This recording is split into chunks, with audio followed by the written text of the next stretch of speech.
اللہ جل شانہ نے کچھ اصولی بنیادی باتیں بھی بیان فرمائیں اور کچھ تخصصات نبوی بھی بیان فرمائے۔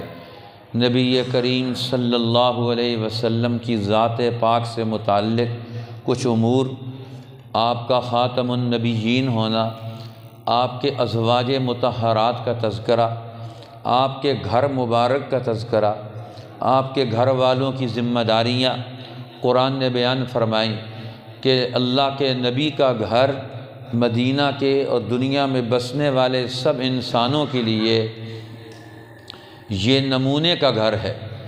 اب نبی کی بیویاں عام عورتوں کی طرح نہیں ہیں، وہ نبی کے گھر میں ہونے کی وجہ سے ان کی ذمہ داریاں ڈبل ہو گئیں۔ پیغمبر کے حوالہ عقد میں آنے سے ایک تو گھر کی زندگی ہے، اور اس گھر کی زندگی کے ساتھ چونکہ یہ نبی کا گھر ہے اور نبی کے گھر کی ذمہ داریاں بھی بڑی ہیں، اس لیے اللہ جل شانہ نے ان کی خصوصیات بھی بیان فرما دیں کہ یہ پیغمبر کی بیویوں یا نساء النبی لستن کاحد من النساء ان اتقیتن فلا تخضعن بالقول۔ اب اصول سمجھائے کہ تمہارے گھر میں پیغمبر کی تلاش میں ہر آدمی آئے گا، مختلف قسم کے لوگ آئیں گے، آپ کے دروازے پر دستک دیں گے، آپ نے ان کی باتیں سننی ہے، ان کے معاملات کو سمجھنا ہے، لیکن یہاں اب تم نے اپنی عصمت عزت پاک دامنی کو بھی قائم رکھنا ہے، اور دوسری طرف فرمایا لا تخضعن بالقول، ان سے ایسی نرمی سے گفتگو مت کرو فیطمع الذی فی قلبہ مرض، جس کے دل میں مرض ہو کہ وہ عورتوں کو استعمال کرنے قابو میں کرنے کے لیے کوئی طریقہ کار سوچ لے۔ فرمایا قلن قولا معروفا، اور درستگی بھی نہ ہو اور ایسا معروف طریقے سے جواب دو، جواب بھی بن جائے، اور گھر کی زندگی میں کسی باہر کے مرد کو مداخلت کا موقع بھی نہ میسر آئے۔ اب عورت کی ذمہ داریوں کو بھی بیان کر دیا، اس کا باہر کے امور سے جو تعلق ہے اس کو بھی واضح کر دیا کہ باہر کی گفتگو بھی ہو سکے، اجازت بھی ہے، لیکن باہر کے اثرات گھر کے اوپر اثر انداز ہو جائیں یہ بھی غلط بات ہے۔ اور پھر ڈیوٹی لگا دی ان کی، فرمایا کہ یہ اذهب عنکم الرجس اہل البیت، اے گھر والو اللہ نے تم سے نجاست کو، گندگی کو، آلودگی کو دور کر دیا۔ اب اللہ نے پاک صاف کر دیا، یطہرکم تطہیرا، اور تم کو پاک صاف کر دیا۔ اب پیغمبر کا گھرانہ پاک، آپ کی اولاد پاک، آپ کی بیویاں پاک، آپ کے اہل بیت پاک، آپ کے اصحاب پاک، آپ پر ایمان لانے والے وہ بھی نجاستوں سے، آلودگیوں سے پاک۔ اب فرمایا یہ پاک ہو کر کریں گے کیا؟ وَاذْكُرْنَ مَا يُتْلَىٰ فِي بُيُوتِكُنَّ مِنْ آيَاتِ اللَّهِ وَالْحِكْمَةِ، یہ کیا کریں گے؟ یہ گھر کا نظام سنبھالنے کے مطلب کیا ہے؟ گھر میں صرف سونا، گھر میں صرف باتیں کرنا، گھر میں صرف جو ہے وہ اپنے آرام اور راحت اور اسی کو ذاتی خواہشات کو مد نظر رکھنا نہیں۔ فرمایا یہ گھر ہے اور گھر تربیت گاہ ہے۔ الام ہی المدرسۃ الاولی، ماں پہلی درسگاہ ہے۔ گھر یہ پہلا یونٹ ہے تعلیم و تربیت کا۔ تعلیم غیر رسمی تعلیم ہوگی گھر کے اندر، اور تربیت ہوگی گھر کا نظام یہ تربیت پر مبنی ہے، اور یہ گھر والے اپنے دل و دماغ میں اس تعلیم کو سمو کر اگلی نسلوں میں منتقل کریں گے۔ اس لیے فرمایا وَاذْكُرْنَ مَا يُتْلَىٰ فِي بُيُوتِكُنَّ مِنْ آيَاتِ اللَّهِ وَالْحِكْمَةِ، اب یاد کریں پیغمبر کی بیویوں، تم یاد کرو جو اللہ نے تمہارے گھروں میں قرآن اتارا۔ اب قرآن رسول اللہ پر اترا، رسول اللہ گھر میں ہے تو قرآن وہاں اتر رہا ہے، جہاں ہے وہ قرآن اتر رہا ہے۔ ما یتلیٰ فی بیوتکن، جو تمہارے گھروں میں تلاوت کی جاتی ہے۔ معلوم ہوتا ہے گھروں میں قرآن کی تلاوت کرنی چاہیے، اور پھر سننے والوں کو اسے محفوظ رکھنا چاہیے۔ ہر گھر درسگاہ میں بدل جائے، ہر گھر کے ذمہ دار وہ کردار ادا کریں، قرآن یہ متعین کرتا ہے۔ پھر مسلمانوں کے گھروں کی صفات کیا ہے؟ پھر ان المسلمین والمسلمات، مسلمان ہوں گے ایمان والے مرد اور عورتیں، مسلمان مرد اور عورتیں، عبادت گزار مرد اور عورتیں، ڈرنے والے مرد اور عورتیں، مال خرچ کرنے والے مرد اور عورتیں، روزہ رکھنے والے مرد اور عورتیں، اسی طرح ذکر کرنے والے مرد اور عورتیں، یہ ساری صفات بیان کی کہ مسلمان سوسائٹی اور معاشرہ ان کے اندر خوبیاں اور کمالات ہوں گے۔ اس لیے مولانا عبید اللہ سندھی رحمۃ اللہ علیہ فرماتے ہیں کہ عورتوں کا کام تعلیمی امور کی ذمہ داریاں نبھانا، بچوں کی تربیت، ان کو تیار کرنا، نسلوں کو تیار کرنا، ان کو نظریات سکھانا، انہیں اپنی سوسائٹی کا تعارف کرانا، اپنے خاندان کی خوبیوں کا تعارف کروانا۔ یہ نہیں کہ بچہ صرف ماں کا بچہ ہے، وہ تم قوم کا بچہ بھی ہے، گھر کا بچہ بھی ہے، خاندان کا بچہ بھی ہے۔ صرف اپنا بچہ بنا کر مت رکھے ایک ماں کہ میرا بچہ صرف میرے لیے کام کرے گا، اب دوسروں سے کاٹ دے اس کو، چچا کی بات نہیں سننی، ماموں کی بات نہیں سننی، خالہ کی بات نہیں سننی، کسی اور عالم بزرگ کی بات نہیں سننی، تو نے صرف میری باتیں سننی ہے۔ صرف اپنے جلب میں نہ رکھے بلکہ تربیت دے کر اسے معاشرے کا، امت کا اور خاندان کا بہترین فرد بنا کر، با اخلاق فرد بنا کر، عقل مند فرد بنا کر، اسے با ہمت اور جرأت والا فرد بنا کر دنیا میں بھیجے۔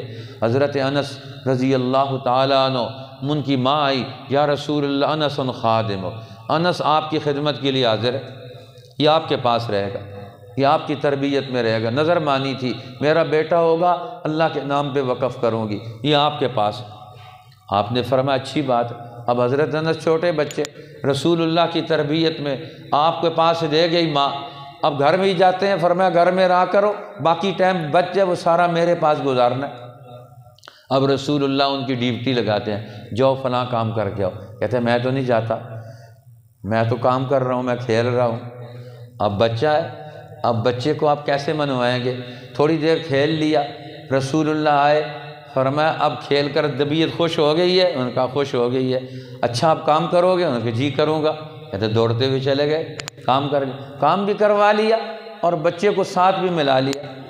اب ایک دفعہ ایک کام کے لیے رسول اللہ نے بھیجا حضرت انس کو، اب راستے میں گھر چلے گئے، گھر گئے تو ماں نے پوچھا کدھر جا رہے ہو، کیا مسئلہ ہے؟ کہنے میں رسول اللہ کے کام سے جا رہا ہوں۔ اچھا بتاؤ رسول اللہ کا کیا کام ہے جس سے جا رہے ہو؟ کہنے لگے وہ تو امانت ہے، آپ کو کیوں بتاؤں؟ اب ماں پوچھتی ہے، ماں کو رسول اللہ کا کام نہیں بتاتے ہیں، چھوٹے سے بچے ہیں۔ یہ سمجھداری بھی ہے کہ کن امور کو ہم نے کیسے چلانا ہے۔ رسول اللہ کی خدمت سے یہ عقل پیدا ہو گئی۔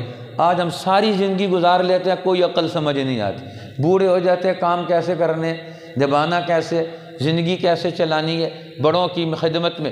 اب رسول اللہ کی خدمت میں کیسے آنا ہے، ماں کی خدمت میں کیسے جانا ہے، گھر سے کیسے نکلنا ہے، امور کیسے سر انجام دینے ہیں۔ قرآن قربان جائیں قرآن کی تعلیم پر، رسول اللہ کی تربیت پر، اللہ کے اسلوب پر کتنے پیار سے سمجھاتے ہیں کہ میرے نبی کی خصوصیات کیا ہیں، ان کے اندر کی عظمت کیا ہے۔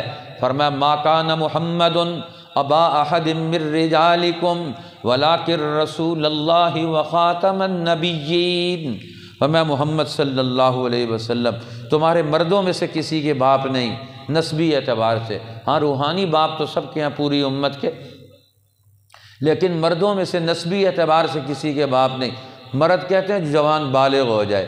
بچپن میں آپ کے بچے فوت ہو گئے، قاسم بھی، آپ کے بچے طاہر طیب بھی، عبداللہ بھی، اب ان کے کئی نام کہتے ہیں علماء، بہرحال 3 بچے، چوتھے ابراہیم، یا 2 وہ ہوں تو تیسرے ابراہیم، اب یہ مدینہ میں پیدا ہوئے وہیں فوت ہوئے، اور وہ مکہ میں پیدا ہوئے وہیں فوت ہو گئے بچپن کی عمر میں۔ صرف قاسم وہ تھوڑا سا بڑی عمر کو پہنچے، اسی لیے رسول اللہ کی کنیت ابو القاسم صلی اللہ علیہ وسلم بھی تھی۔ فرمایا میرے پیغمبر کسی مردوں میں سے کسی کے باپ نہیں، لیکن پھر کیا ہے؟ وَلَٰكِن رسول اللہ کے رسول ہے، وَخَاتَمَ النَّبِيِّينَ، اور خاتم النبیین ہے، اور خاتم النبیین کا منصب بڑا اونچا، نبی الانبیاء، امام الانبیاء، خاتم النبیین، سارے نبیوں کے اختتام میں۔ فاتح الانبیاء آدم علیہ السلام ہے، خاتم النبیین والانبیاء والرسل محمد الرسول اللہ ہے۔ قاری طیب صاحب رحمۃ اللہ علیہ نے بڑا خوبصورت جملہ یہاں لکھا کہ انبیاء کا پورا تسلسل ہے، آدم سے لے کر محمد صلی اللہ علیہ وسلم تک یہ پوری ایک جماعت ہے، یہ سلسلۃ الذہب ہے، وہاں سے شروع ہوتا ہے یہاں مکمل ہوتا ہے۔ وہ فاتح ہیں، یہ کامل اس کے مکمل کرنے والے ہیں، اس لیے پورا سلسلہ مکمل ہوتا ہے۔ آدم علیہ السلام سے لے کر آخری پیغمبر تک سارے نبیوں کی، ساری نبوتوں کی تعلیمات اور حاصل یہاں آ کر جمع ہو گیا۔ اب محمد الرسول اللہ اپنی ذات میں سارے نبیوں کی انجمن بھی ہیں، سارے نبیوں کی خصوصیات کے حامل بھی ہیں۔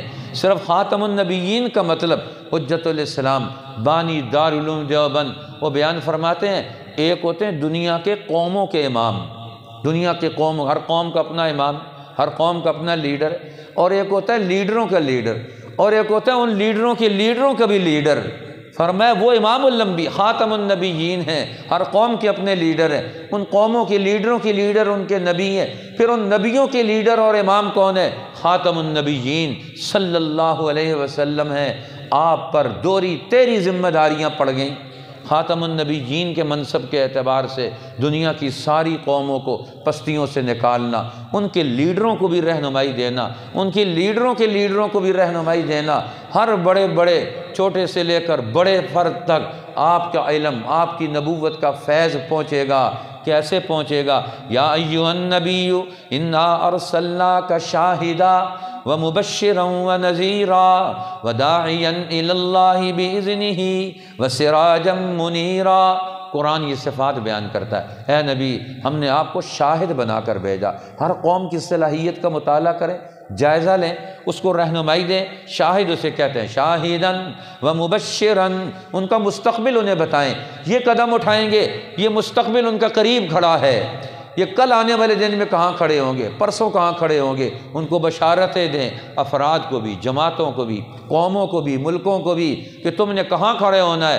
ہماری تعلیم کا نتیجہ 2 سال بعد کیا آئے گا، 4 سال بعد کیا آئے گا، 10 سال بعد کیا آئے گا، 100 سال بعد کیا آئے گا۔ ستفتح علیکم مرزون، فرمایا تمہارے لیے فتوحات ہوں، زمینیں فتح ہوں، ملک فتح ہوں گے، قومیں تم سے رابطہ کریں گی، ہمیں رہنمائی دو، ہمارے ملک کو ترقی دو، ہمارا تعلیمی نظام بدلو، ہماری عدالتوں کے اسلوب بتاؤ، ہماری زندگی کی خوبیاں بتاؤ، قومیں تمہارے پاس آئیں گی، رجوع کریں گی۔ بڑے بڑے لوگ آتے ہیں، عام الوفود رسول اللہ کے پاس 7 نبوی میں عام الوفود تھا، صلح حدیبیہ ہوئی، اور پھر عام الوفود ہے، پورے عرب کے سردار مدینہ کی طرف رخ کر رہے ہیں۔ اللہ کے پیغمبر ہم آپ سے رہنمائی لینے کے لیے، اللہ کے پیغمبر ہمارا شیلٹر بن جائیں، ہمیں تحفظ دے دیں، ہمیں رہنمائی دے دیں۔ ہر قبیلے کا سردار وہ آ کر گفتگو کر رہا ہے، اپنا حصہ لینا چاہتا ہے۔ ایک قبیلے کے سردار ہر ایک بڑے سے بڑے آ رہا ہے، اللہ کے رسول ہر ایک کو عزت بھی دے رہے ہیں، تکریم بھی دے رہے ہیں، اس کا خیال بھی رکھ رہے ہیں، اور ان کو رہنمائی بھی دے رہے ہیں۔ فرمایا قرآن یہ صفات بیان کرتا ہے، فرمایا وہ نبی جس کی یہ صفات ہوں، جو قوموں کو، خاندانوں کو جوڑنے والا۔ سارے خاندانوں میں رسول اللہ نے 11 شادیاں کی، ہر خاندان کے اندر سے اللہ نے خاندانوں کو آپ کی طرف جوڑ دیا، پورے عرب کا مرکز بنا دیا، پورے قریش اور مکہ کا مرکز بنا دیا۔ ہر قبیلہ کے ساتھ رسول اللہ کی رشتہ داری ہے، ہر قبیلے کے ساتھ تعلق داری ہے، کتنی رشتہ داریاں ایک ایک کے ساتھ۔ ہر ایک آپ کو اپنا سمجھتا ہے، ہر ایک آپ کو اپنا دوست سمجھتا ہے، پیارا سمجھتا ہے، بڑا سمجھتا ہے، محبوب سمجھتا ہے، استاد سمجھتا ہے، معلم سمجھتا ہے، کوئی بیٹا سمجھتا ہے، اور ہر ایک کے ساتھ پیار کرتے ہیں، ہر ایک کو ساتھ لے کر چلتے ہیں۔ فرمایا جب تم سب ادھر آ رہے ہو تو پھر میرے نبی کا بھی تم خیال رکھو۔ لا یا ایھا الذین آمنوا لا تدخلوا بیوت النبی الا ان یؤذن لکم، اے ایمان والو نبی کے گھر میں بغیر اجازت کے مت داخل ہو۔ فاذا دخلتم بیوتا، گھر میں داخل ہو گئے تو وہاں نئی باتیں مت چھیڑو۔ کھانا کھایا، بنیادی ضرورت حل کی، مسئلہ پیش کیا، جواب لیا، تو پھر وہاں سے اٹھو۔ لا مستأنسین لحدیث، نبی کے گھر میں اب اللہ کے پیغمبر کا چھوٹا سا گھر ہے، وہاں خواتین بھی ہیں، اور تم آ کر وہاں بیٹھ جاؤ گے تو پھر ان کو تکلیف ہوگی، ان کا آرام کا وقت، ان کے کام کاج کا وقت، ان کے دیگر امور وہ کیسے سر انجام دیں گے؟ ان کان یؤذی النبی فیستحیی منکم، یہ تمہارا عمل نبی کو تکلیف پہنچاتا ہے، لیکن نبی تو شرم سے بولتا نہیں، لیکن اللہ تو شرم نہیں کرتا، وہ ہر ایک کا حق بیان کرتا ہے۔ فرمایا اللہ جل شانہ نے ہم نے اس امانت کو پوری کائنات پر پیش کیا، انا عرضنا الامانۃ علی السماوات والارض والجبال، یہ کائنات میں اللہ کا خلیفہ بننا، دنیا کا نظام چلانا، اللہ کا علم لے کر اس کو حکم بنا کر اس پر عمل کے لیے کردار ادا کرنا۔ اللہ کہتے ہیں میں نے پوری مخلوق کو کہا کون میرا نائب خلیفہ بنے گا؟ سب نے انکار کر دیا، آسمانوں نے، زمین نے امانت کو پیش کیا، فابین ان یحملنها، سب نے انکار کر دیا، واشفقنا منها، ڈر گئے، وحملها الانسان، اس ذمہ داری کا بوجھ انسان نے اٹھایا، یہ اللہ کا خلیفہ بنے گا، یہ اللہ کا حکم نافذ کرے گا، یہ دنیا میں خلافت کا نظام قائم کرے گا، امانت کی بنیاد پر، عدل کی بنیاد پر، ہر ایک کو ترقی دے گا۔ کیوں؟ انہ کان ظلوما جہولا، یہ ظلوم تھا، ظلم کرنے والا، جہول تھا، نادان تھا، لہٰذا جہالت کو ختم کرے گا علم سے، ظلم کو ختم کرے گا عدل سے، یہ دو بنیادی وصف ہے، یہ پیدا ہونے چاہیے۔ پھر رسول اللہ نے کیا کیا؟ قرآن سورہ سبا میں بیان کرتا ہے، اللہ کے پیغمبر نے اپنے علم اور اپنی محنت کو، کوششوں کو اکٹھا کر کے کیا کیا؟ عرب کے کناروں پر بسنے والی قوموں کو ایک نظام کے اندر جوڑ دیا، ایک طرف یمن ہے اور ایک طرف شام ہے۔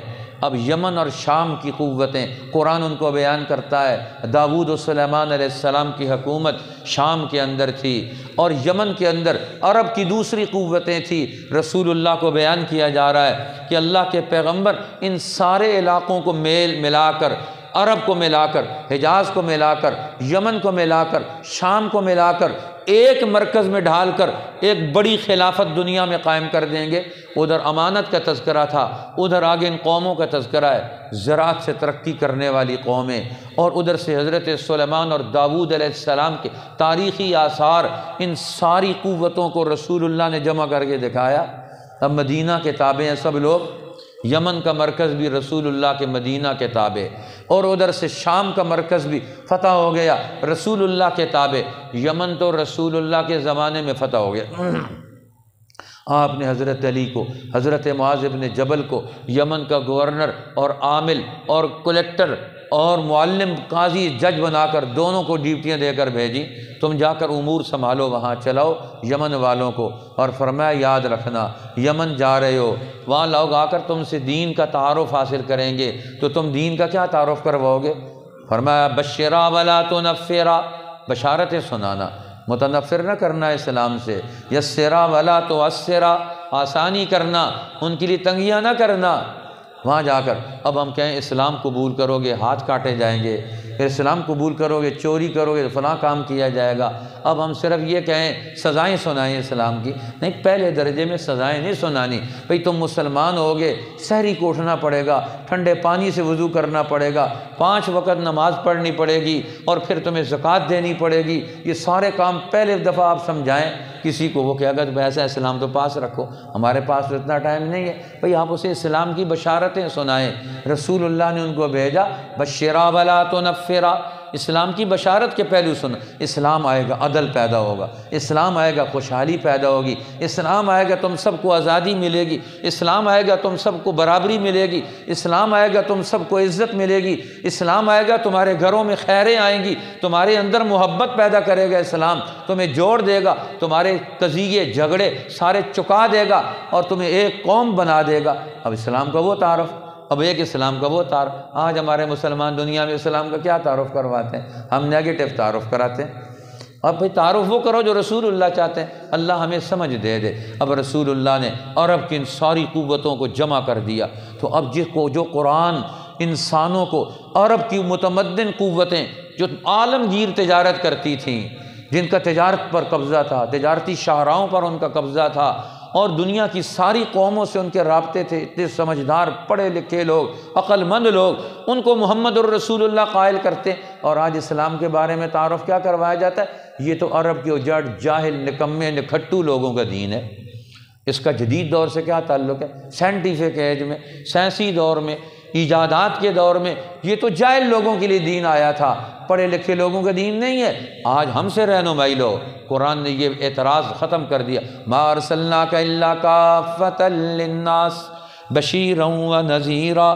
پوری دنیا قوم انسانیت کے رہنمائی درجہ بدرجہ اللہ کے پیغمبر کریں گے، ان کے لیے بشیر اور نذیر بن کر آئے، ہر مسئلے کا حل کریں گے۔ اور مسئلے کا حل کیسے کریں گے؟ فطرت کے اصولوں پر۔ الحمدللہ فاطر السماوات والارض، سب تعریفیں اس اللہ کے لیے جو آسمان و زمین کو ایک خاص فطرت پر پیدا کیا، ہر مخلوق کو اس نے اپنی فطرت دی۔ انسان کی اور فطرت ہے، اور جانوروں کی اور فطرت ہے، پہاڑوں کی اور فطرت ہے، درختوں کی اور فطرت ہے، ہر مخلوق کو اپنی خاص فطرت پر پیدا کیا، خاص صلاحیتیں رکھی، خاص طاقتیں دیں۔ اب انسان کی فطرت کیا ہے؟ وہ اپنے اصل کی طرف لوٹے۔ یا ایھا الناس انتم الفقراء الی اللہ، اے دنیا کے انسانوں تم سب اللہ کے محتاج ہو۔ کس اعتبار سے؟ اپنی فطرت کے اعتبار سے۔ انسان کی فطرت وہ اللہ کی کنٹرول میں، اللہ نے انسان کی فطرت بنائی، انسان اپنی فطرت میں اللہ کا محتاج ہے، اس لیے اس کو اس کا محتاج بن کے رہنا چاہیے۔ اللہ سے آزاد ہو جائے یہ اس کی تباہی ہے، یہ اس کی بربادی ہے، یہ اس کی فطرت کی خلاف ورزی ہے۔ اس لیے اس کی فطرت یہ ہے کہ یہ اللہ سے علم لے کر اپنی زندگی کی بنیاد ڈالے، اپنی فطرت کو مسخ نہ ہونے دے۔ اب دنیا میں انسان رہتا ہے تو شیطان اس کی فطرت کو مسخ کر دیتے ہیں، گناہوں میں مبتلا کرتے ہیں، صلاحیتیں مار دیتے ہیں۔ تو اللہ نے سورہ یاسین شریف میں فرمایا جب فطرت مسخ ہو جائے پھر فطرت دوبارہ تازہ کیسے کی جائے گی، اس کو نکھارا کیسے جائے گا، اس کا علاج کیسے کیا جائے گا؟ سورہ یاسین شریف میں پھر اس کا علاج بتایا۔ اس کا علاج کیا ہے؟ فرمایا اس کا علاج یاسین والقرآن الحکیم، قسم ہے قرآن حکمت والی کتاب۔ اب قرآن حکمت والی کتاب بن کر آیا، علاج والی کتاب بن کر آیا، مسئلوں کے حل کتاب بن کر آیا۔ جن کی فطرت مسخ ہو رہی ہے، صلاحیتیں ڈوب رہی ہیں، تباہ ہو رہی ہیں، ان کو کھڑا کیا۔ حدیث پاک میں آتا ہے کہ اللہ جل شانہ نے یہ مکی زندگی کے آخر میں یہ صورت نازل ہوئی، اور مکی زندگی کے آخر میں یہ صورت نازل ہوئی تو قرآن اس میں بیان کرتا ہے وَجَاءَ رَجُلٌ مِّن أَقْصَى الْمَدِينَةِ يَسْعَىٰ، ایک پرلے کنارے سے ایک آدمی آیا دوڑتا ہوا، اور اس نے آ کر کہا یا قوم اتبعوا المرسلین، اے لوگو میری قوم رسول کی بات مانو، کیوں نہیں مانتے ہو؟ تو فرمایا یہاں بھی اب مکہ والوں نے انکار کر دیا رسول اللہ کو سنبھالنے سے، آپ کی بات ماننے سے، تو اللہ نے مدینہ سے لوگ آ گئے، آپ آ جاؤ، اللہ کے رسول کے ساتھ مل جاؤ، ان کی طاقت بن جاؤ، ان کے حواری بن جاؤ، ان کے دست و بازو بن جاؤ، ان کے مشن کے وارث بن جاؤ، ان کو جگہ دے دو۔ اور اقصی المدینہ، دور سے آنے والے لوگوں نے ایکسیپٹ کر لیا، قبول کر لیا۔ تو رسول اللہ کو بتایا جا رہا ہے، اور فرمایا جاء من اقصی المدینہ، شہر کے مدینہ کے پرلے۔ اللہ نے مکی زندگی میں جس جگہ ہجرت کرنی ہے اس کا نام بھی بتا دیا، مدینہ رکھنا ہے جی، کیونکہ مدینہ کو پہلے یثرب کہتے تھے عرب والے لوگ، کیونکہ جو وہاں جاتا تو وہ ہلاک ہو جاتا، تباہ ہو جاتا۔ اور یثرب میں لوگ کہاں سے آئے؟ یمن سے اٹھ کے آئے تھے، اسی لیے حضرت ابو ایوب انصاری ان کے اوپر دادا جد امجد وہ وہاں سے نکل کے آئے۔ طبہ بادشاہ اس کی نسلوں میں لکھا ہوا تھا، ان کے خاندان میں آخری نبی آئے گا، اور ہم نے آخری نبی کی جگہ پر اس کا تعاون کرنا ہے، اس کے مسکن میں جانا ہے، وہاں پہنچنا ہے۔ ان کو پتہ چلا ان کا مسکن کیا ہوگا، وہ یہ علاقہ ہوگا۔ وہاں سے اپنی آپ جائیدادیں چھوڑ چھاڑ کے یمن سے لگے باغات، پھلوں سے لدے ہوئے سجے ہوئے باغات، زمینیں، اور ان کی محنتیں، سردار تھا، وہاں سے بیچ باچ کے آ کر یہاں جنگل میں آ کر ڈیرا ڈال دیا مدینہ۔ حضرت ابو ایوب انصاری کا گھر انہی کے خاندان سے تھے، اسی لیے صدیوں پہلے ان کے آباء و اجداد میں حب تھی کہ آخری نبی کے ہم معاون بن جائیں، ہم ان کے خادم بن جائیں، ہم ان کے میزبان بن جائیں۔ یہ جذبہ اللہ کو اتنا پسند آیا کہ رسول اللہ جب مدینہ آئے ہر آدمی چاہتا تھا کہ رسول اللہ میرے گھر میں اتریں، اونٹنی کو پکڑنا چاہتا تھا، فرمایا دعوہا فإنہا مامورۃ، چھوڑ دو یہ حکم کی پابند ہے۔ اونٹنی جا کر ابو ایوب انصاری کے گھر میں، جن کے دلوں میں قدر ہوتی ہے اللہ انہی کی قدر کرتا ہے۔ آج ہمارے دل میں نبی کی کیا قدر ہے، قرآن کی کیا قدر ہے، دین کی کیا قدر ہے؟ تو اللہ ہماری نسلوں میں کون سی چیز دے گا؟ صدیوں پہلے ان کے آباء و اجداد نے وہ لکھا تھا، اور ان کو تلوار بھی دی، فرما خط بھی دیا کہ آخری نبی جب آئے ہمارے لیے دعا کا خط دینا۔ صدیوں نسلوں میں وہ چلتا رہا خط، تلوار بھی چلتی رہی کہ اب یہ تلوار بھی لے کر یہ ان کو دے دینا، چیزیں دے دینا، یہ ہدیہ پیش کر دینا ہماری طرف سے۔ صدیوں پہلے ارادے باندھ لیتے ہیں، اور ہمیں نبی بھی مل گئے، قرآن بھی مل گیا، ہمارے ارادے ہی وجود میں نہیں آتے، ہمارا وہ تعلق۔ تو قرآن نے کہا اقصى المدینہ، شہر کے پرلے کنارے مدینہ سے آئے گا۔ تو اب قرآن نے نام بھی بتا دیا، اب یہ جماعت کھڑی ہوگی تو رسول اللہ صلی اللہ علیہ وسلم قرآن کی حکمت سے اور اپنی صحبت اور تربیت سے ان لوگوں کو ایسا تیار کریں گے کہ یہ دنیا کی ہر قوم کا ہر مسئلہ حل کرنے کی اہلیت پیدا کر لیں گے۔ اور پھر وہ کیا کریں گے؟ وہ قرآن نے بتا ما لی لا اعبد الذی فطرنی، مجھے کیا ہو گیا کہ میں اس ذات کی غلامی فرما برداری نہ کروں جس نے مجھے خاص فطرت پر پیدا کیا، مجھے اپنی فطرت عطا کی، میں اپنی فطرت کو چھوڑ کر اللہ کی بندگی کو چھوڑ کر کسی اور کی بندگی کیوں کروں؟ یہ ہم سے نہیں ہو سکتا۔ اس لیے اللہ پھر گلہ بھی کرتے ہیں سورہ یاسین میں بندوں کا، یا حسرتاً علی العباد، بندوں سے گلہ ہے، افسوس ہے ان بندوں پر، ما یاتیم من رسول، جب بھی میں نے ان میں رسول بھیجا، نبی بھیجا جو میری باتیں بتاتا ہے، جو میرا راستہ بتاتا ہے، جو میرا علم سمجھاتا ہے، الا کانوا بہ یستہزئون، اسی کا مذاق اڑا کر اس کی باتوں کو ہوا میں اڑا دیتے، اس پر غور ہی نہیں کرتے، اس کو سمجھتے ہی نہیں، اس کو تعلیم کا درجہ بھی نہیں دینے کے لیے تیار، اس کے لیے اس کو اپنی زندگی میں داخل کرنے کے لیے تیار نہیں، ہوا میں اڑا دیتے ہیں مذاق کر کے نبیوں سے۔ فرمایا اللہ کہتے ہیں دیکھ لو پھر کیا حال ہوا کہ ہم نے پھر کیسے ان کو تباہ و برباد کر دیا۔ پھر اللہ نے 3 قسم کے دلائل سورہ یاسین میں بیان فرمائے، یہ فطرت کو مسخ کرنے والے لوگ وہ کون سے ہوتے ہیں اور فطرت کا نکھار کیسے آتا ہے۔ وَآیَةٌ لَهُمُ الْأَرْضُ الْمَيْتَةُ، اللہ تعالیٰ نے وہ التذکیر بآلاء اللہ، اللہ کی نعمتوں سے تذکیر حاصل کرنا، اس رکوع کے اندر تذکیر بآلاء اللہ، اللہ کی نعمتوں کا تذکرہ کیا۔ اللہ کائنات کا پورا نظام یہ قدرت الہی اور اللہ کی نعمتوں کا ایک عظیم کریم شاہکار ہے، جس میں یہ سارے سیارے، یہ زمین و آسمان، نباتات کا نظام، مخلوقات کا نظام، نباتات بھی، حیوانات بھی، انسان بھی، یہ سب کے سب چل رہے ہیں۔ سبحان الذی خلق الازواج کلہا، سب تعریفیں اس ذات پاک کے لیے، پاک ہے وہ ذات، خلق الازواج کلہا، جس نے دنیا میں حیات کو پیدا کر دیا اور جوڑے جوڑے بنا دیے، جوڑے مل کر زندگی کو آگے بڑھا دیتے ہیں۔ سبحان الذی خلق الازواج کلہا مما تنبت الارض ومن انفسہم ومما لا یعلمون، تمہارے اندر سے جوڑے بنائے، ان کو تم جانتے ان کو بھی کس طرح زندگی کو اللہ ترقی دیتا ہے، زندگی کے اسباب پیدا کرتا ہے۔ دیکھ لو سورج چاند کا نظام کتنا زبردست ہے، والشمس تجری لمستقر لہا ذالک تقدیر العزیز العلیم، یہ کتنا بہترین نظام قدرت کا یہ دنیا میں اپنا اثر دکھا رہا ہے، اور تم اس کو لیتے۔ پھر اللہ تعالیٰ نے مشرک بڑے بڑے مالدار، وڈیرے اور متکبر شیطان صفت لوگوں کے اعتراضات کا جواب بھی دیے۔ اب وہ اعتراض کرتے تھے، اب دیکھو قرآن کہتا ہے انفقوا مما رزقکم اللہ، جو اللہ نے تمہیں رزق دیا غریبوں پر خرچ کرو، تو آگے سے جواب دیتے ہیں ہم کیوں خرچ کریں، اللہ نے ان کو غریب بنایا۔ آج بھی لوگ کہتے ہیں یہ اللہ غریب بناتا ہے، اللہ کہتا ہے میں تو کسی کو غریب نہیں بناتا، میں نے تو سب کو سب چیزیں دی ہیں۔ یہ تو یہودیوں کا تصور ہے، یہ تو ابو جہل کا تصور، اللہ نے ان کو غریب بنایا، یہ اللہ نے غریب بنایا۔ اللہ کہتا ہے میں نے تو سب چیزیں سب کو دی ہیں۔ ہم ان کو کہا جاتا ہے انفقوا مما رزقکم اللہ، ان کمزور لوگوں پر خرچ کرو، مال تمہارے پاس ہے۔ وہ کہتے ہیں انطعم من لو یشاء اللہ اطعمہ، ہم کیوں خرچ کریں، اگر اللہ چاہتا تو خود ان کو دے دیتا نا، ہمیں اللہ تعالیٰ کہتا ہے دو، تو اس کا مطلب یہ اللہ نے ان کو فقیر بنایا۔ قرآن اس کو مسترد کرتا ہے، فرمایا یہ تمہارا فاسد نظریہ، تمہارا غلط نظریہ ہے، اللہ نے تمہیں بھائی بنایا ہے سب کو۔ اللہ نے کیا بنایا ہے؟ اللہ نے آدم کی اولاد بنایا ہے، نبی آ کر کیا سمجھاتا ہے، تم سب بھائی بھائی ہو۔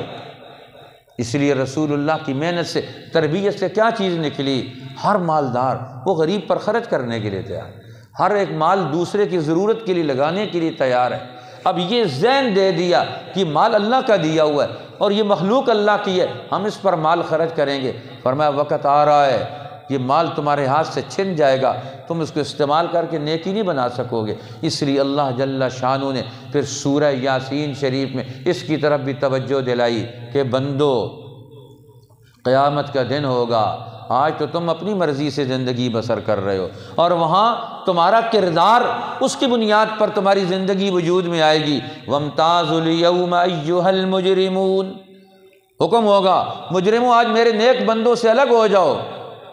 تم تو مجرم ہو، تم ان کے ساتھ کیسے بیٹھ سکتے ہو؟ تم آج مجرم بن کر دنیا میں آئے ہو، تم نے دنیا میں حق کا انکار کیا، تم نے اللہ کے حکموں کا انکار کیا، دنیا میں تم نے تکبر کیا، تم نے ظلم کیا، تم نے ناانصافی کی، تم نے گناہوں کو تم نے اپنی زندگی کا حصہ بنایا۔ وَامْتَازُوا الْيَوْمَ أَيُّهَا الْمُجْرِمُونَ، مجرموں آج میرے نیک بندوں سے الگ ہو جاؤ، الگ ہو جاؤ، تاکہ تمہارے اوپر سزا کا قانون، اللہ کا سزا کا حکم نافذ ہو۔ جب نیک برے لوگ اکٹھے رہتے ہیں پھر ان پر اللہ کا عذاب نہیں آتا، جب وہ الگ ہوتے ہیں نا تو پھر اللہ تعالیٰ کہتا ہے اب تمہارا حساب کتاب لوں گا تمہارا۔ اب اللہ ان کو جدا کر دے، اکٹھا نہیں رہنے دے گا، الگ الگ۔ کیوں الگ کیا جا رہا ہے؟ پھر وجہ بھی بیان ہوگا۔ الم اعہد الیکم یا بنی آدم، اے آدم کی اولاد، میں نے تم سے وعدہ نہیں کیا تھا، تم سے وعدہ نہیں لیا تھا۔ الم اعہد الیکم یا بنی آدم اللہ تعبدوا الشیطان، تم دنیا میں شیطان کی بات نہیں مانو گے۔ ان اعبدونی، تم میری عبادت کرو گے، تم تو دنیا میں شیطان کی عبادت کر کے آئے، تم نے وعدہ توڑ ڈالا، آج تم عذاب کے انہ عدو مبین، وہ تو تمہارا دشمن تھا، تم دشمن کی باتیں مان کر آج دنیا میں 55 اسلامی ملک ہیں اور ان میں اللہ کا قانون نہیں، اللہ کا حکم نہیں، شیطانوں کا قانون، ظلم کا قانون، لوٹ مار کا نظام، آج ان کے یہاں جہالت مسلط ہے۔ ان اعبدونی ھذا صراط مستقیم، میری عبادت کرو، میری غلامی کرو، میرا قانون اور نظام مانو، لیکن وہ مانتے نہیں۔ اللہ فرماتے ہیں پھر دیکھ لو تمہارا حشر کیا ہوگا، قیامت کا دن ہوگا، اس دن کیا ہوگا؟ اس دن اللہ فرماتے ہیں ہم تمہارے اندر سے گواہ لائیں گے، تمہارے اندر سے گواہ لائیں گے اور پھر تمہارا ہاتھ گواہی دے گا۔ الیوم نختم علی افواہہم، زبان پر مور لگ جائے، زبان نہیں بول سکے۔ وتکلمنا ایدیہم، ہاتھ گفتگو کرے گا، اس نے کیا کیا کام کروائے تھے اس سے۔ وتشہد ارجلہم بما کانوا یکسبون، پاؤں بولے گا یہ کس کس ظالم کے ساتھ چل کر گیا تھا، یہ کس کس کا تعاون کیا۔ اب اندر سے گواہی نکلے گی، ہاتھ پاؤں بولیں گے، زبان پر مور لگ جائے گی۔ اللہ فرماتے ہیں کہاں جاؤ گے تم؟ اس لیے غور کرو، یہ سورہ یاسین ہمیں توجہ دلاتی ہے۔ سبحان الذی بیدہ ملکوت کل شیء، پاک ہے وہ ذات جس کے قبضہ قدرت میں پوری کائناتوں کی ملکوت ہے، بادشاہت ہے، حکمرانی ہے۔ ملکوت کل شیء، ہر چیز کا حکمران اور مالک وہ ہے، اس کی حکومت اور اس کی بادشاہت کو تسلیم کر کے دنیا میں اس کے بندے بن کے رہو، یہ تمہاری کامیابی ہے۔ اس لیے اللہ کے پیغمبر اسی لیے آئے۔ ما علمناه الشعر وما ينبغي له ان هو الا ذکر وقرآن مبین، ہم آپ کو شعر شاعری گپ شپ والا کام نہیں ہے قرآن، یہ قرآن ذکر بن کر آیا۔ ان هو الا ذکر وقرآن مبین، یہ ذکر ہے، یہ قرآن مبین ہے، کھول کر حالات سناتا ہے، زندگی کے مسائل بتاتا ہے، مستقبل کا انجام بتاتا ہے، تم کدھر جا رہے ہو۔ اس لیے سورہ یاسین بڑی عظمتوں والی سورت ہے۔ فرمایا ان لکل شیء قلبا وقلب القرآن یاسین، ہر چیز کا دل ہوتا ہے، قرآن کا دل یاسین ہے۔ اور فرمایا رسول اللہ نے اقرؤوها علی موتاکم، اپنے مرنے والوں پر بھی اسے پڑھو۔ فرمایا ان کی زندگی کے مرحلے مشکلات آسان ہو جائیں گی۔ اور فرمایا من قرأ یاسین صدر النہار قضیت حوائجہ، جو دن کے اول حصے میں سورہ یاسین پڑھتا ہے اللہ اس کے دن کے سارے کام بنا دیتے ہیں۔ فرمایا جو ایک دفعہ سورہ یاسین پڑھتا ہے اللہ اس کے گناہ معاف کر دیتے ہیں۔ اور فرمایا جو ایک دفعہ سورہ یاسین پڑھتا ہے اللہ اسے 10 قرآنوں کے برابر گویا اجر و ثواب عطا کرتے ہیں۔ اس لیے سورہ یاسین شریف حدیث پاک میں آتا ہے جنت میں جس طرح جمعہ کا دن اجتماع ہوا کرے گا اور وہاں قرآن سنایا جائے گا، اللہ قرآن سنائیں گے، نبی بھی، حفاظ بھی، قراء بھی، علماء بھی، جو قرآن کے حاملین ہیں وہاں قرآن سنائیں گے۔ جب سب سنا چکیں گے آخر میں اللہ فرمائیں گے میرے پیغمبر محمد صلی اللہ علیہ آپ بھی جنت والوں کو قرآن سنائیں۔ تو حدیث پاک میں آتا ہے پھر رسول اللہ وہاں سورہ یاسین سنائیں گے۔ جب اللہ کے پیغمبر یاسین سنائیں گے کیا حال ہوگا؟ انبیاء کی محفل ہے، اولیاء اللہ کی مجلس ہے، اللہ جل شانہ خود موجود ہیں، یہ پوری تجلیات سمیت، اور جب وہاں قرآن پڑھا جا رہا ہوگا اس قرآن کا لطف کیا ہوگا، اس کا مزہ کیا ہوگا، اس کی تاثیر کیا ہوگی، اس کے نتائج کیا ہوں گے، ذہنی ارتقاء کیا ہوگا، بلندیاں کیا ہوں گی، دلوں سے دلوں میں راہ پانے والی تجلیات کے اثرات کیا ہوں گے۔ اللہ ہمیں بھی اس مجلس کا، اے اللہ اس مجلس کا ہم نشین بنا دے۔ فرمایا جب قرآن ختم کریں گے سورہ یاسین، اللہ فرمایا کہ اب میں بھی تمہیں قرآن سناتا ہوں، اور وہ پھر اللہ جل شانہ خود جس نے قرآن بنایا، جس نے خود قرآن بھیجا، وہ سورہ رحمان سنائے گا۔ اس لیے کیا بات ہے، جب فرمائے فطرت صاف ہو گئی، اب نبی کی تربیت سے کمال آ گیا، اب ڈیوٹی کیا دینی ہے، اب قرآن ڈیوٹی بیان کرتا ہے سورہ صافات میں۔ فرمایا اب جماعت بن جاؤ، طاقت بن جاؤ، اب تم صف بن جاؤ، اب قوت میں ڈھل جاؤ، اب تم نے حفاظت کرنی ہے، تم نے ذمہ داریاں نبھانی ہے، کسی چور کو، کسی ڈاکو کو، کسی ظالم کو، کسی فرعون کو، کسی متکبر کو میرے بندوں پر، میری زمین پر قبضہ نہیں کرنے دینا۔ والصافات صفا، قسم ہے صف باندھنے والوں کی، صف میں ڈھل کر قوت بننے والوں کی۔ والزاجرات زجرا، پھر اپنی قوت سے دنیا میں ظالموں کو جھڑکنے والوں کی۔ فالتالیات ذکرا، پھر قسم ہے ان لوگوں کی جو تلاوت کرتے ہیں دل کی گہرائیوں سے یاد کر کے۔ ان الہکم لواحد، تم سب کا خدا معبود ایک ہے، ایک حاکم کی طاقت اور قوت بن کر تم اللہ کے نبی صف بن کر دنیا میں آئے۔ فرمایا اللہ بتاتا ہے دیکھو یہ میرے نبی تھے، دنیا میں انہوں نے کیسا کردار ادا کیا۔ نوح علیہ السلام کو دیکھو، سلام علی نوح فی العالمین، سلام علی ابراہیم، سلام علی موسیٰ و ہارون، سلام علی الیاسین، سلام علی المرسلین۔ اب اللہ ان کو سلام بھیج رہا ہے، ان کی عزت و احترام ہے۔ رسول اللہ فرماتے ہیں، اور فرمایا حدیث میں آتا ہے میری امت کا تعارف پہلی کتابوں میں کیا ہے، فرمایا صفہم فی الصلاۃ و صفہم فی القتال سواء، ان کی سیاست کی صف اور ان کی نماز کی صف ایک ہوگی۔ جہاد اور نماز کی صف ایک ہی ہوگی، جو نماز میں صف اول میں ہوں گے وہ جہاد اور سیاست میں بھی صف اول میں ہوں گے۔ آج ہی ہماری صف اول ٹوٹ گئی، نماز میں بوڑھے کھڑے ہوتے ہیں اور صف اول سیاست کی جو ہے وہاں شیطان کھڑے ہیں، طاغوت کھڑے ہیں، ظالم اور متکبر کھڑے ہیں، لوٹ مار کرنے والے کھڑے ہیں۔ اب صف ہی تبدیل ہو گئی، یہ ایک صف ہوگی۔ رسول اللہ نے یہی کیا، مسجد نبوی کی پہلی صف ایسی صف ہے کہ جو صف مسجد میں بھی اللہ کے سامنے صف اول میں ہے، دشمن کے سامنے بھی صف اول میں۔